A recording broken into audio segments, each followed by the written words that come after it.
Tieu Ca, Tieu Ca ơi, Tieu Ca em làm sao đấy? Em làm sao đấy? Em làm sao đấy? Hả? Em đừng làm sao? Tieu Ca, Tieu Ca ơi, Tieu Ca ơi, em đừng làm sao? Tieu Ca, Tieu Ca ơi, em tỉnh lại đi, Tieu Ca.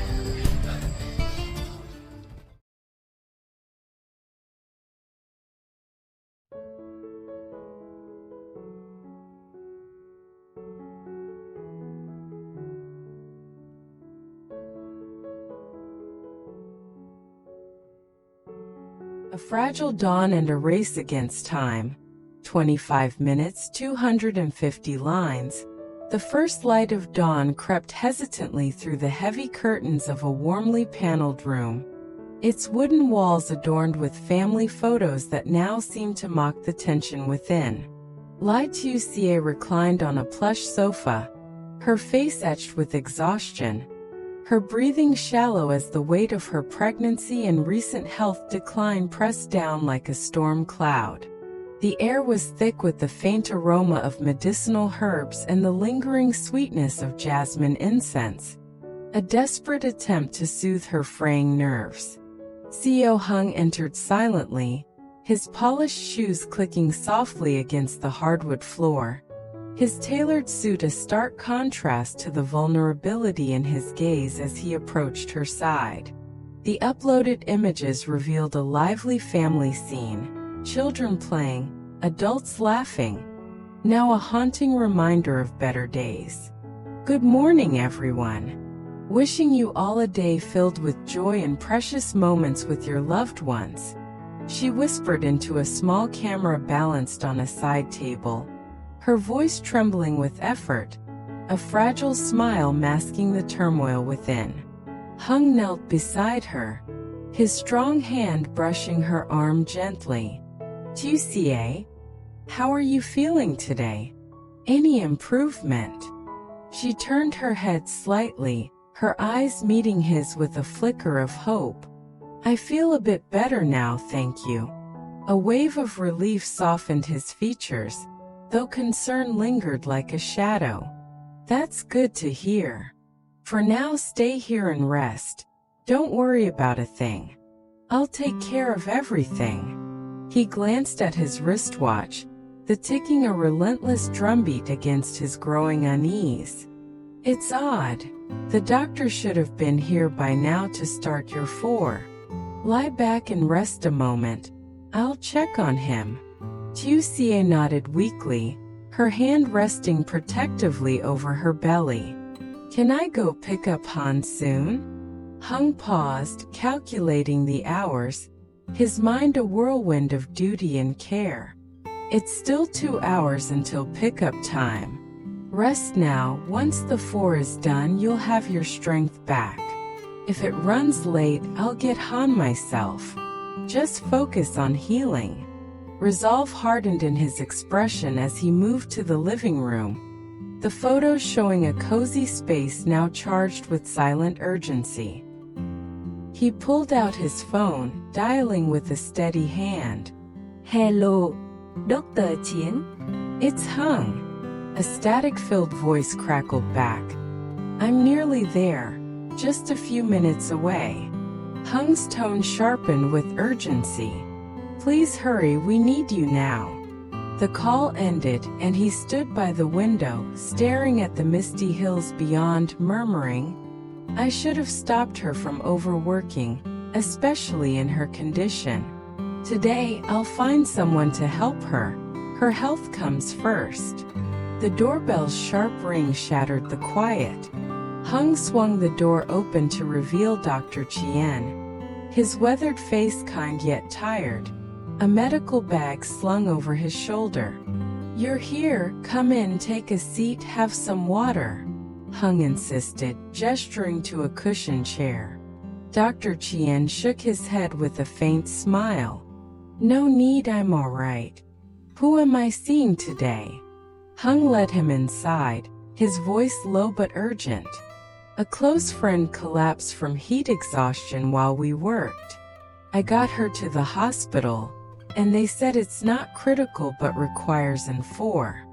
She has a young son at school. so I brought her home to recover. Dr. Tien nodded, setting his bag down and unpacking a stethoscope. Just M4? I'll do a thorough check to be safe. Hung guided him to Tieu Ca's room, where she lay with eyes half closed, the soft hum of her breathing filling the space. Tieu Ca, the doctor's here, he called gently. She stirred, her voice a sleepy murmur. So tired. Dr. Tien approached with a reassuring nod. Let's start with your blood pressure. He slipped the cuff onto her arm, the device's beeps punctuating the silence like a heartbeat. Hung lingered nearby, his anxiety palpable. She just came from the hospital, he added. Dr. Tien frowned slightly. Her pressure's elevated, likely stress from the pregnancy. We should check the baby too. Hung's pulse quickened as Dr. Tien pressed the stethoscope to Tieu Ca's belly. The faint, rhythmic thud of the fetal heartbeat a lifeline in the tense air. The baby's heart rate is steady, no immediate concerns, the doctor reported, easing the knot in Hung's chest. Yet doubt lingered. Please double-check everything. Her safety is paramount. I can't risk issues on the way home. Dr. Tien obliged, running additional tests with meticulous care. All seems normal so far. I'll set up the 4 now. He prepared the drip, the needle's insertion a brief sting that made Tieu Ca wince. This will take about 2 hours, keep your arms still, he instructed. Hung watched, gratitude mingling with determination. It'll help her recover fully. As the 4 began its slow drip, he turned to Dr. Tien. I'll cook some porridge for her while you rest here. Can I get you anything? Dr. Tien packed his tools. I should go, other patients await. Charge is 200,000 VND. Hung transferred the payment promptly. Thank you, drive safely. With a final nod, Dr. Tien left, and Hung headed to the kitchen, the images showing pots simmering, a space now alive with his quiet resolve to nurture her back to health. In the kitchen, the rhythmic clatter of a wooden spoon against a pot filled the air as Hung prepared a fragrant porridge, the scent of ginger and rice blending with the earthy aroma of the countryside visible through the window. Tieu Ca's faint voice drifted from the bedroom. I miss Han, has school ended yet? Hung stirred the pot, his thoughts on her recovery. Tieu Ca, stay calm, he called back. I'll finish this porridge, then pick up Han. You'll be strong again soon. The steam rose in gentle curls, a symbol of hope amidst her fragile state.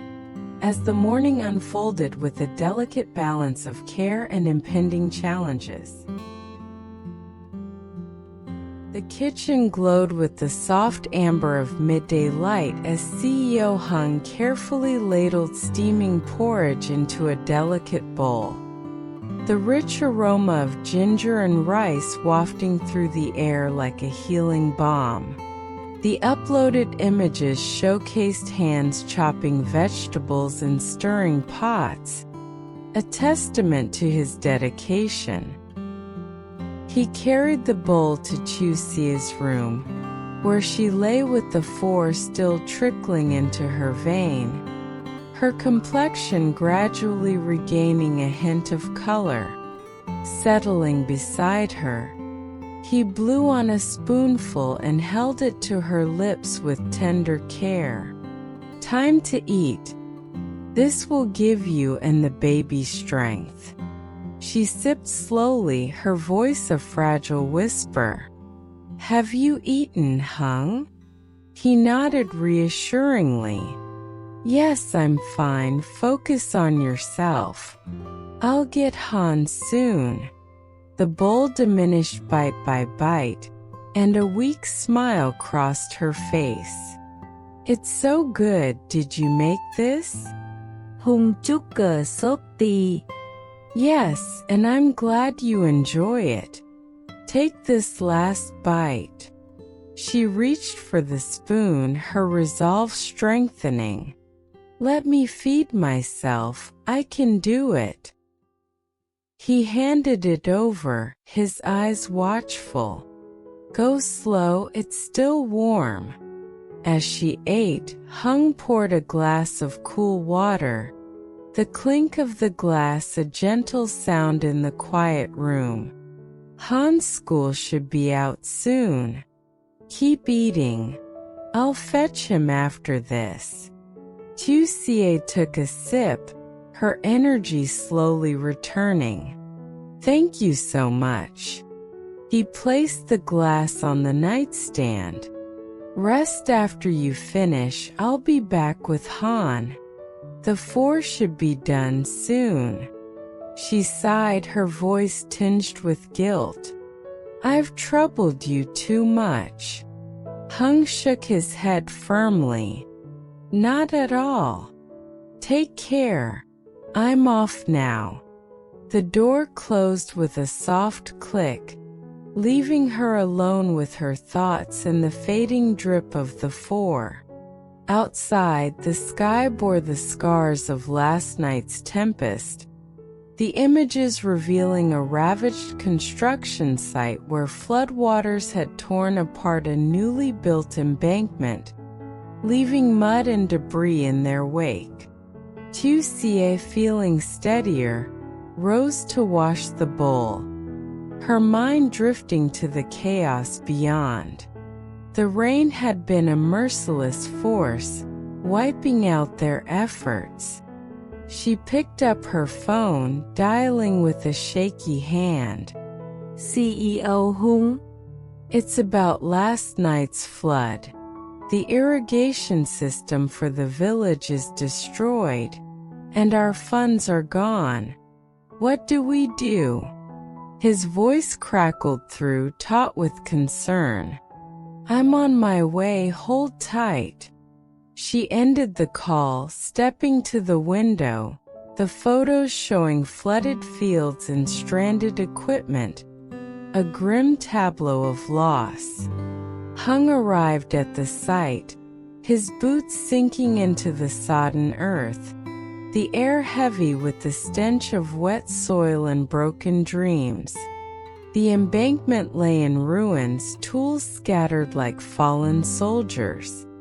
The damage is extensive, he observed, his voice steady despite the shock. A worker approached, his face etched with fatigue. The team got out last night. Lucky the weather warned us. Hung nodded, his jaw tight. We'll rebuild, but the budget's drained. I'll cover it, don't worry. The worker hesitated, glancing at the wreckage. The flood took the crops too. Funds are completely depleted. In the distance, Han waved from the car, a bright spot amid the gloom. That's my friend's son, let's focus. I'll halt construction until the rains subside. It's too dangerous now. The worker agreed, relief in his eyes. Wise choice, safety first. Hung turned to leave. Check the mountain roads for landslides and report back. Send photos to my Zalo if it's critical. As he drove off with Han, Tieu Ca's anxiety deepened. Had the flood delayed him, or worse? The afternoon sun pierced through the thinning clouds, casting a warm golden sheen across the modest house as CEO Hung's car rumbled to a stop, the engine's hum fading into the distance. Han's excited chatter spilled out like a burst of springtime joy, his small voice carrying tales of school adventures as Hung opened the door. Tieu Ca, now free from the ivy's confines, stood at the threshold, her face alight with a mixture of relief and anticipation, the pallor of her earlier weakness replaced by a faint flush of color. The uploaded images revealed a cozy family room, its wooden walls adorned with faded photographs, now a sanctuary of hope amidst the day's trials. Hanzoma, how was your day at school, my sweet boy? She called, her voice trembling with affection as she knelt to embrace him. Han giggled, his tiny fingers pointing eagerly at her rounded belly. Baby, baby. Tieu Ca laughed, pulling him close, her heart swelling. Yes, your little sibling is growing strong. Hung watched from the doorway, a weary smile breaking through the exhaustion etched into his features. The weight of the day's challenges momentarily lifted. I'll get some porridge for Han. He must be famished after school, he said, his tone warm yet resolute as he headed toward the kitchen. The room buzzed with the lively energy of their reunion. Han toddling around with a toy truck while Tieu Ca settled onto the sofa, the cushions sighing under her gentle weight. The images showed a family gathered in happier times, a poignant contrast to the quiet strength now filling the space. Hung returned with a steaming bowl, the rich scent of ginger-infused rice wafting through the air, and spooned a careful portion into Han's eager mouth. You're doing so well, little man, he praised, his voice a soothing balm as Han beamed with pride, his cheeks smeared with porridge. Tieu Ca watched, her eyes softening. He's growing so fast. Thank you for bringing him home safely. Hung nodded, setting the bowl aside. He's a tough one like his mom. As the afternoon waned, Hung's phone vibrated with an insistent buzz, pulling him from the tender moment. He stepped aside, answering with a brisk tone. Yes, the villa site? I'll meet the architect there. Turning to Tieu Ca, he explained, I need to check the land, we'll plan the rebuild. They drove to the verdant plot, the uploaded photos revealing rolling hills dotted with clucking chickens and quacking ducks, now scarred by the flood's muddy aftermath. The architect, a wiry man with a clipboard, greeted them with a grim nod. The foundation's compromised, waterlogged and unstable. Rebuilding will take months. Hung surveyed the soggy terrain, his mind racing with logistics. We'll pause until the rainy season ends. Safety's our priority. No risks. The architect scribbled notes, agreeing. Smart move. The soil needs time to settle. Back home, Han tugged at Tieu Ca's sleeve, mimicking feeding motions with exaggerated gusto. Eat, eat. She chuckled, ruffling his hair. You're so clever. Let's get you more. Hung joined in, spooning another helping, the clink of the spoon against the bowl a rhythmic dance of care. Dusk began to creep over the horizon, painting the sky with hues of orange and purple, as Hung rose with a determined glint in his eye. I'll head to the farm to feed the chickens and ducks. Rest here, both of you. Tieu Ca protested, her voice laced with concern. The doctor said I should rest, but I feel better, I can go. Hung shook his head firmly, his resolve unyielding. No, I'll take the bike, it's faster and safer. You and Han stay put. He grabbed the keys from the doorframe, the images showing him chopping corn and bananas with practiced precision, the rural scene alive with the promise of renewal. At the farm, the air was thick with the earthy scent of damp soil and fresh feed as he tossed handfuls to the eager poultry, their clucks and quacks a chorus of gratitude. The fading light cast long shadows over the coop, a stark reminder of the flood's toll. Yet the animal's vitality offered a flicker of hope. He worked methodically, ensuring every beak was fed, his hands steady despite the day's strain. Back at the house, Han played energetically, climbing onto Tieu Ca's lap with a toy in hand, his laughter a bright thread in the quiet evening. He's so lively, she mused, her strength visibly returning with each passing moment. The images showed a family meal, a scene now mirrored by their tender interaction. Hung returned, his clothes streaked with mud, a tired but triumphant smile on his face. All done, the animals are fed. Rest now, both of you. Tieu Ca reached for his hand, her gratitude palpable. You've done so much today, thank you. Han tugged at Hung's sleeve, offering a sticky hug. Uncle, good. Hung laughed, lifting him gently. And you're the best helper, Han. The evening deepened, the soft glow of a lantern illuminating the room as they settled together. Tieu Ca's thoughts drifted to the future. What will happen to the villa project? Hung leaned back, his voice thoughtful. We'll reassess once the floods recede. I'll secure new funding. Nothing will stop us. A sudden knock at the door interrupted their peace. Hung opened it to find a villager, his face etched with worry. The river's rising again, more rain's coming. Hung's expression hardened. Gather the team, we'll reinforce the embankments tonight. Tieu Ca stood, her resolve mirroring his. I'll help coordinate from here. Hung nodded, impressed. You're stronger than you know. I'll be back soon. He grabbed a flashlight, the images showing a flooded site, and stepped into the night, the sound of rushing water a distant threat. At the site, the air was thick with the roar of the swollen river. The uploaded photos depicting muddy chaos.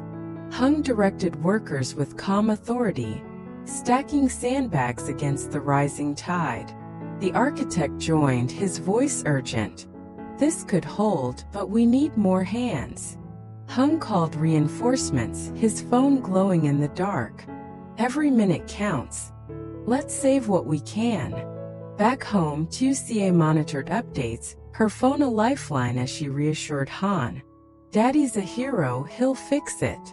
The night stretched on, the battle against nature a test of their resilience. Hours later, Hung returned soaked but victorious. We held the line, the village is safe. Tieu Ca embraced him, tears of relief in her eyes. You're incredible. Han clapped, joining the hug. Yay, Daddy. The family huddled together, the lanterns light a beacon of hope, their bond unbreakable amidst the storm's aftermath.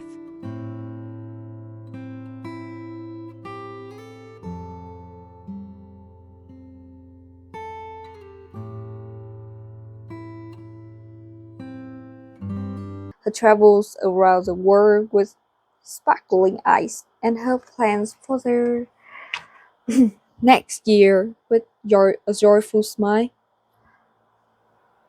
What a contrast to how I was. Phyllis had been so open with me. I felt encouraged her to ask her, did you ever feel like you were just waiting to die? I don't mean to I don't mean suicide. I just mean feeling like all you were doing was going through the motions with no filter and no purpose. She emphatically stated, no, no, never. I must have looked incredulous because she shared the following story. When she was a little girl, her family lived in Java, where her dad was an